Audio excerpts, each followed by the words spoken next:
topics and opinions expressed on the following show are solely those of the hosts and their guests and not those of W4WN Radio, its employees, or affiliates. We make no recommendations or endorsements for radio show programs, services, or products mentioned on air or on our web.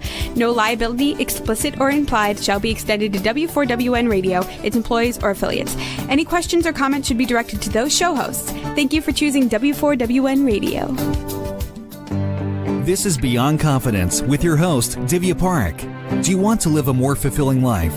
Do you want to live your legacy and achieve your personal, professional, and financial goals? Well, coming up on Divya Parekh's Beyond Confidence, you will hear real stories of leaders, entrepreneurs, and achievers who have stepped into discomfort, shattered their status quo, and are living the life they want.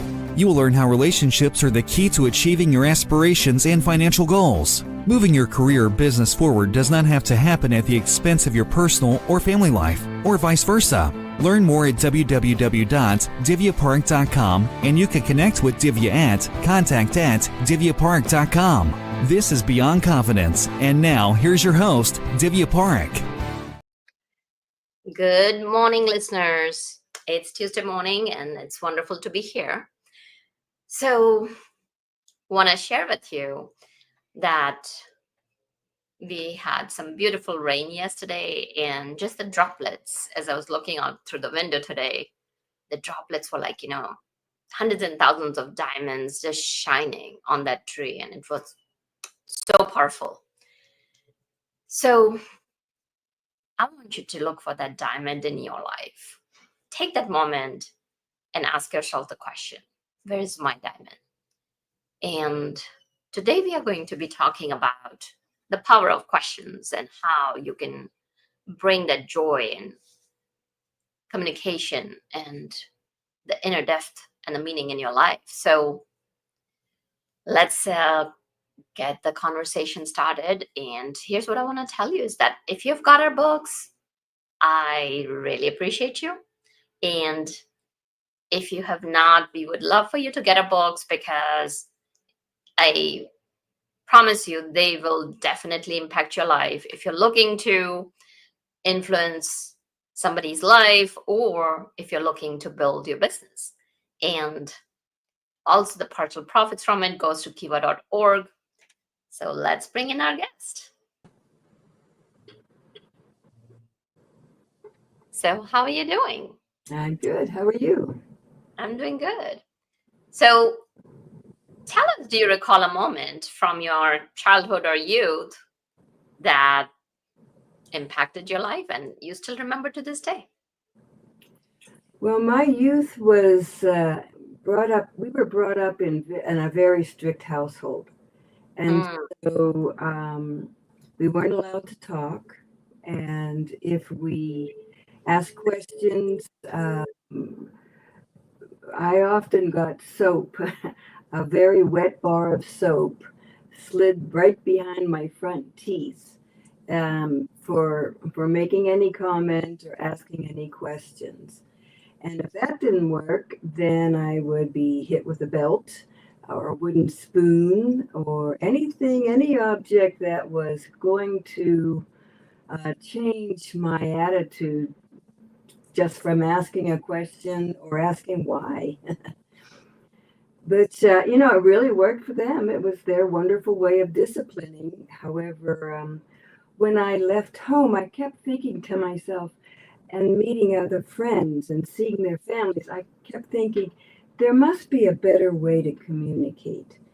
And luckily, I had some lovely friends whose parents were very kind to their children. So it gave me an opportunity to see that not all parents were as strict as mine. The bad thing is that when I went out into the real world, I had no skills. I had no interpersonal skills. I mean, I could talk and I could speak with people, but let me give you an example. When I was a stewardess, it was one of my ways of getting out of the house, and we were going to the Indianapolis 500, and we were rushing, and we were still using knives and forks that were metal. And as I was running down the aisle trying to finish my service, I knocked a man's tooth out with my hip. My hip hit the fork hit his tooth, and I knocked it out. So as I was going to the back of the plane to pick up more trays, the man held out his hand and he showed me his tooth. I asked my flying partner what to do. She didn't know. So what did I do? I ran to the cockpit. This was a time when we still had the door that wasn't locked. I ran to the cockpit, flung the door open. Here we were on descent into the airport. And I said, I just knocked this man's tooth out. You can't land the plane yet. And he said, that's all right, honey. Don't worry. So I went back, collected the trays. We landed the airplane. Nobody died. And after everyone got off, there was an ambulance at the bottom of the stairs. And he said, get in. It was just me. I mean, there are the other crew members. It was just the captain, the co-pilot, and me. I got in, and I was just petrified. Imagine with my childhood, I was expecting somebody to put me in jail or something. And he had a little twinkle in his eye, and he said, you know, I radioed down and said, I have the only stewardess in the world that has such hips that she knocks men's teeth out. So they gave us a ride in the Goodyear blimp. So we did. We went up in the Goodyear blimp. Everything was fine. Everyone was on the airplane to come back to New York. And we pulled up in an ambulance again. And I said, well, you won't say anything. He said, oh, no. I got halfway through the cabin, and what did he say? Ladies and gentlemen, please be careful with this young lady because she can knock your teeth out with her hips. I was just a young child. I was young. I ran to the back of the airplane, stayed in the galley, and I didn't dare make eye contact with anyone. So that was my route to how was I going to change my life to learn how to be a real person in the real world. So that's impulsive speech, and I had to learn how to change my life. So well, I think you know the rest of it. I married someone, went to Argentina, and that didn't work out. But I stayed in Argentina because we had a son, and I met a man from the United States who was a diplomat, and I became a diplomat. And I had to learn how to use my eyes, my language, and my cleverness to be able to attain the information that was required of me to do a good job in my work. So you mentioned that, you became a diplomat. So which country did you go to as the diplomat?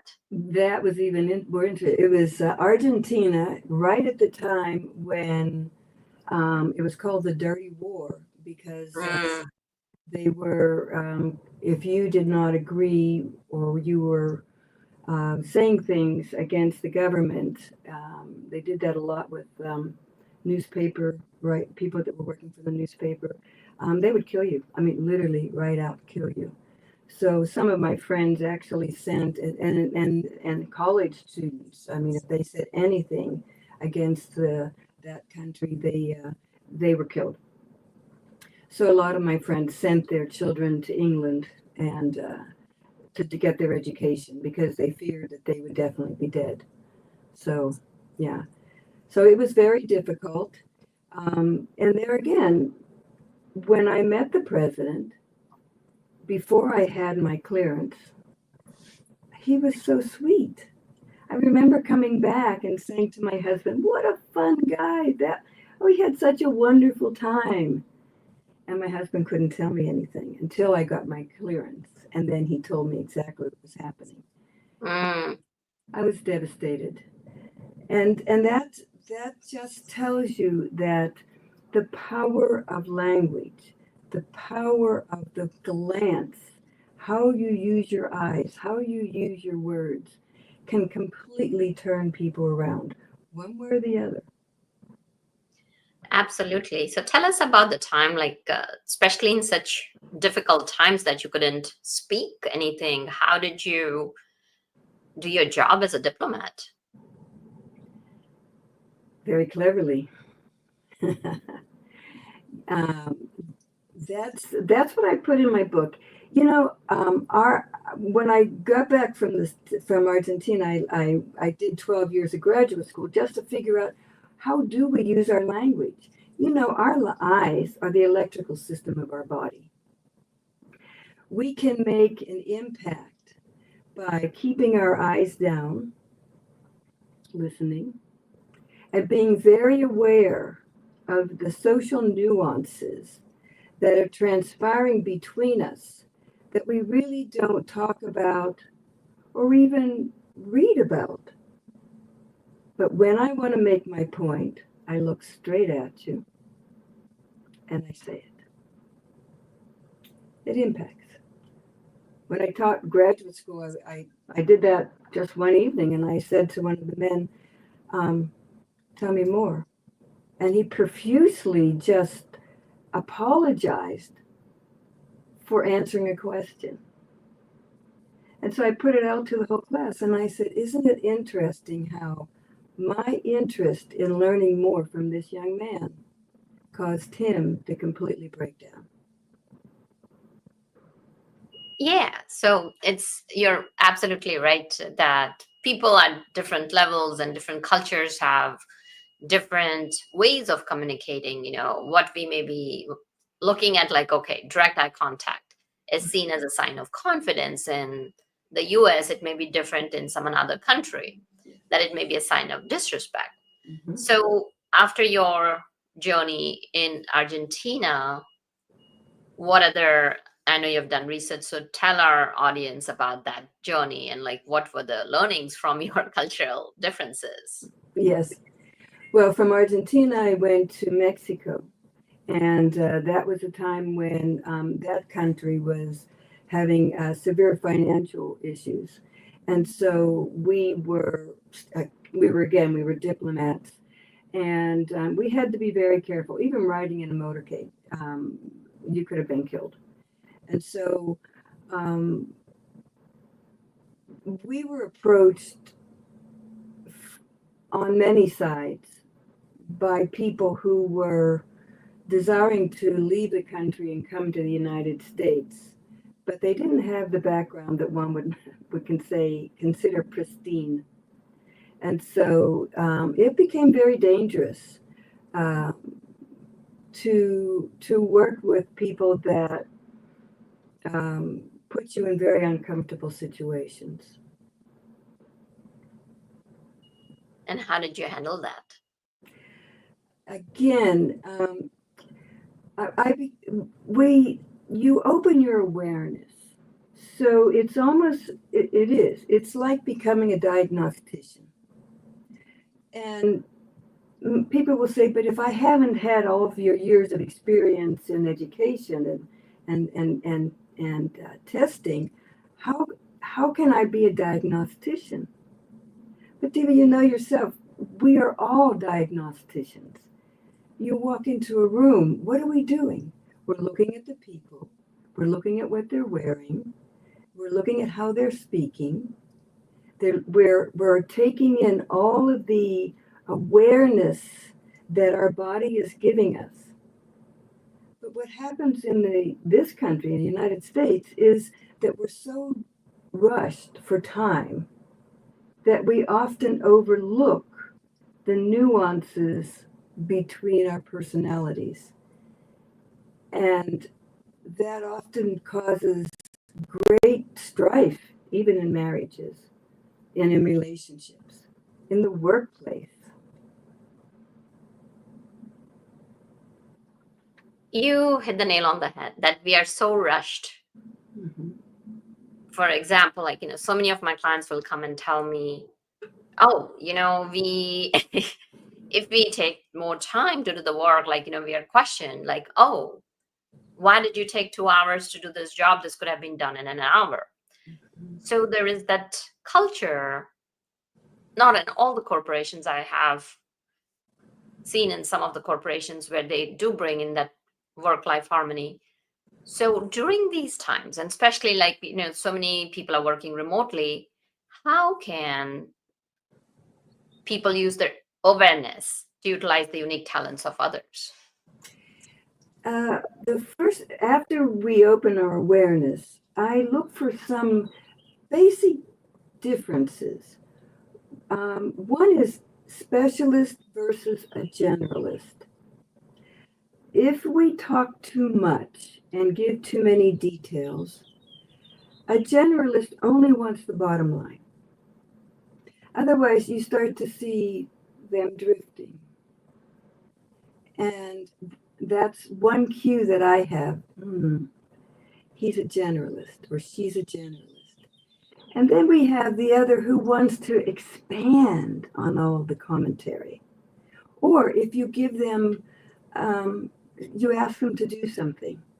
Please bring Mr. Smith's file in the next 10 minutes. Then you start getting the details. Mr. Smith, do you want his wife also? Do you want the file on your desk or on her desk? You know, it goes detail, detail, detail, detail. Now, in a workplace, it can be very frustrating to put a generalist with a specialist because they will feel like one person is not giving enough information where the other feels that they're overdoing it.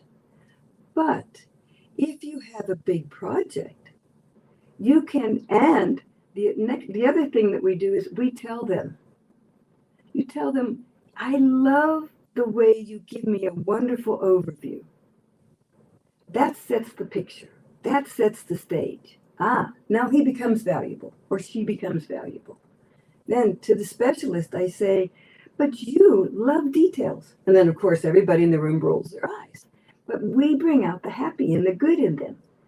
That is wonderful. You now can take my wonderful basic idea and you can make it even more beautiful because you look for all of the little pieces. Or reading a client's paper or materials. Generalists usually don't like to read all of those little details. But specialists will go in all the way down to the last comma. And they feel so excited. I found 5 errors. Yes, I need that person. But we didn't know we needed him until we realized this person had value. Now, the whole office sees each other as a working whole.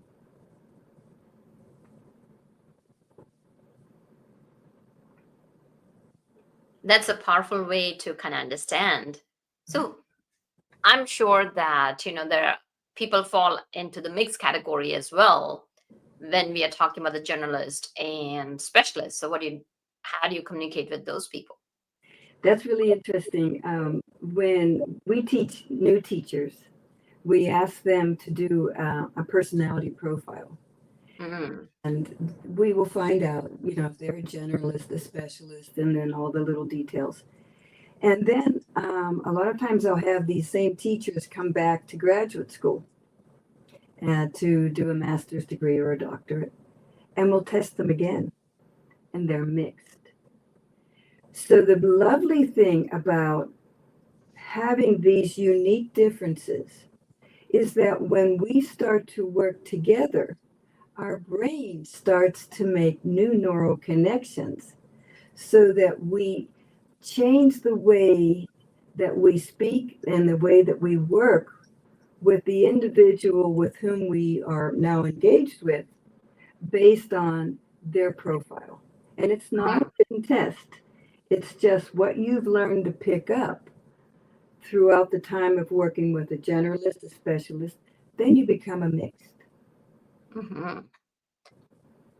So, okay, so now you know what type of a person they are. You have gauged that. Mm-hmm. How can you incorporate different strategies to help others become more self-sufficient? Yes, well, that's one of the issues that I'm glad you're bringing up today. Being a college professor, I'm noticing that my students are coming into the classroom, and And I'm not just saying undergraduates, I'm bringing you all the way up to graduate level. Self-awareness. One day I was teaching special education law, and I said, I don't want your name. I don't know where you're from. I don't want to know that. I want you to tell me who you are. Do you know that not one person in that class could tell me who they really are? What are your attributes? Mm. Deficits? Define self. No, can't do it. So I propose that starting way back at 2 years old, that we start getting young children to start defining self. Where do the blocks go?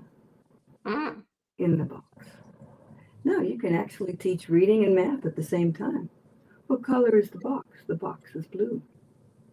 Can we put red blocks in with blue? And then they define that. And then you may say, you're a really good detective. And that defines that this child now is becoming more aware of their ability to process information, decode it, and define. Mm-hmm. Oh, As definitely. And then as they start growing up, you do the same thing. As they become, I'd say 7 to 10 years old, that's when the age of reason comes in. And they'll tell you something that happened in the playground. And then I'll listen and say, you know, you're really good at giving people advice. If that child came up to you and wanted to be your friend and asked for advice, what advice would you give him? Now that person is beginning to listen to themselves. As you hear yourself talk, you start to become self-aware. Self-awareness builds self-confidence. Self-confidence then permits open conversation. In open conversation, you can discuss positive things or impeding things. And you're able to express yourself and receive the commentary because you know who you are. But when you don't know who you are, you get self-doubt. And self-doubt is defeatist. Mm-hmm. So you've talked about self-awareness in depth. Why would you say that self-awareness is so critical to having that confidence?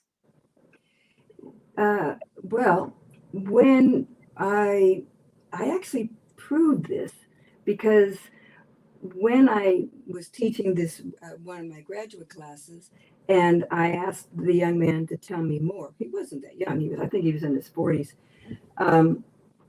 I said, "Tell me more." He immediately felt that I was demeaning him. If you have self-awareness and you know that you have the power within you to define whatever comes at you, you wouldn't feel that way. So then I started working on, with that class, on self-awareness. 94-142. How do you know that law is going to work with this group of individuals? Tell me more. I use it in my linguistic classes. The first day of class, I said, wait, we're going to be talking about social linguistics. And by the way, where does your nose go when you hug someone? Now, this is the first day of class. And I said, would you please hug each other? Oh, they're ready to faint. I mean, you don't pass that social barrier and touch someone. We do. That is the opening of self-awareness, self-esteem, and self-confidence. Mm.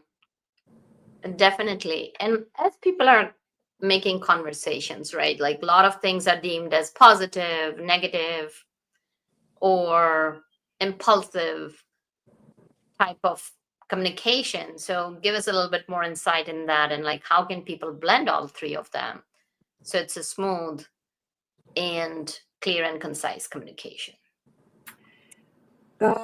First of all, when it's like you and I today, we are diagnostic. We are becoming diagnosticians. You're looking at what I'm saying, you're listening to it, you're looking at my body language, and you're defining Diane. Who is Diane? I'm doing the same with you. And as we're looking at each other, our awareness is expanding, and we're defining at what point is this relationship comfortable, or if I throw something out there that would make it uncomfortable, how will that person react? So as I'm reading you in our first encounters, I am also thinking about how to make you comfortable. And usually in my first conversation with a new client that will come into my office for private work, they often end up saying, "How do you know me when you've never met me?" Teenagers think I'm a witch. No, it's just you're just aware of them, and Yes, but it's lovely. And if you are overseeing a group of workers, if you are the boss, and you have this talent, it's innate. We all have it. Imagine how comfortable your workplace will be because you're utilizing the time interacting. The other piece is once you define rules, RULES, uh, everyone needs to be there when we're defining bottom line. This is what we're going to do. These are the rules. What would happen if we cross that line? You talk about that also. And then what would be the repercussion of crossing that line? Mhm. Talk about that. Everybody knows the bottom line. So then when something happens where an action, a word, breaking confidence is if that happens in the workplace, all you have to do is you look at that person and say, what could you do differently? Or where does that need to be? Instead of that file needs to be on Mrs. Jones's desk at 8 o'clock in the morning. The file isn't there. You go up to that person. You say, where does that file need to be? On Mrs. Jones' desk. So where is it right now? Oh, it's in my hand. Where should you put it? On the desk. Thank you. That's it. That's it. You don't demean the person. You don't do it with an angry face. You smile and say thanks. Yeah. And they're respected for that. Mm-hmm. And it's about embracing the differences, and we all are different regardless, and of course the culture and different countries, and even kids from the same family, people look at the experiences differently with a different lens of the world. That's what makes our lives rich. That's what makes our humanity rich. And celebrating those differences can make a huge, huge impact on how we communicate and receive each other. Yes. So as we kind of continue our communication piece, are there any last thoughts you want to share with our audience? Yes. Open communication. When I left the United States, my communication obviously was very close. And so I got off the airplane and people were hugging me. And people were telling me to my face things that they liked about me and things that they didn't like about me. And at first I felt very uncomfortable. But then I thought, they love me. They care for me. They're telling me what will make me more adaptable and not be the ugly American in their country. And so rather than take offense, I learned that I also can be open in my communication. When we are open in our communications, we are now able to accept the negative and the positive and become one whole, cohesive whole, because we're doing it together. Absolutely. So where can people learn about deeper communication? Where can they get your book? How can they connect with you? Yes, my webpage is Dr. Dianne Olvera, one word, but it's Dianne, and then Olvera, Olvera.com. That's our webpage. And my book is The Power of Connection, and it's understanding individual differences to uplift and empower. Yeah, no, very powerful. And I'm sure your book will bring a lot of value to people. And so, yeah, definitely check out Dr. Dianne at drdianeolvera.com. And thank you for joining us. Well, thank you so much. It was a wonderful conversation with you. Very kind and patient. I appreciate that.